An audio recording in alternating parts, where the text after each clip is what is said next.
Read the paper lately? Everybody's gone insane. We decided to join in and rate the relative insanity out there in the news. Time for Top That, where we decide which is the craziest story of the night/week. Our panelists tonight: Gabby Marangiello, D.C. Bureau Chief for the New York Post, America's greatest newspaper, and Carrie Lucas of the Independent Women's Forum. Great to see you both. Gabby, you first. All right, so if you were watching The View this morning, you saw of course I was. liberal comedian Wanda Sykes weighed in on why Republicans have chosen to dismantle Obamacare. Let's take a listen.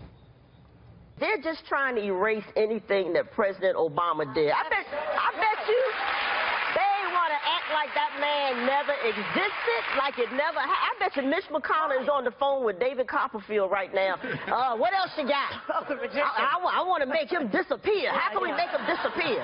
Why? Do you think that is? It's racism. Yeah. That's it. They hate having a black president, and they want to get rid of it. That's what it is. Well, Yeah. So if you're against Obamacare, you're a bigot? Right. It's racism, apparently. I mean, I'd like to ask her what she thinks President Trump's decision to allow DACA to continue then is, because he's obviously kept in place a number of policies and legislation from the Obama era that he had originally said he wouldn't. So if this is racism, I mean, what are those? Is that a good thing? Is she able to admit that as a liberal comedian? Or is every single thing that this administration and this Republican-controlled Congress does rooted in racism and bigotry? Well, sure, and Obamacare was passed by an overwhelmingly white Democratic majority in the Congress. So, like, what does that mean?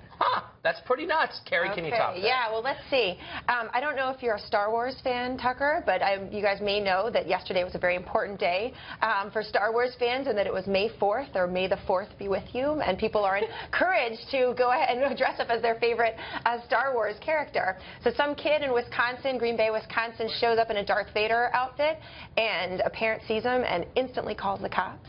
There's a lockdown not just at his school, but the next school, until the situation was, quote, resolved. Because he had a lightsaber?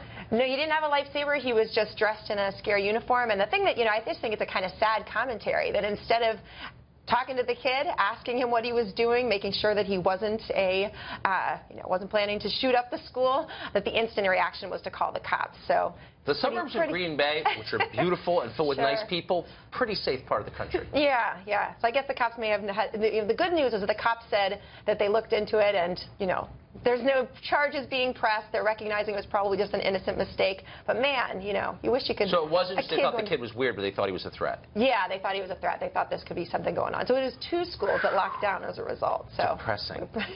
Both are pretty bizarre. Yeah. Yours makes me a little sadder, though. Because Wanda Sykes used to be a comedian and a really talented one, and she's gone completely off the deep end with this Trump stuff, and it's just distorted her so completely that she's become someone who's screaming at you on the subway. Right, and she's not listening to her fans either. I mean, she was shouted down after insulting the president at a show recently. It depresses me. So you win, you get the participation trophy. In 2017, everybody gets a trophy, especially you, Carrie. Thank you. Thank you.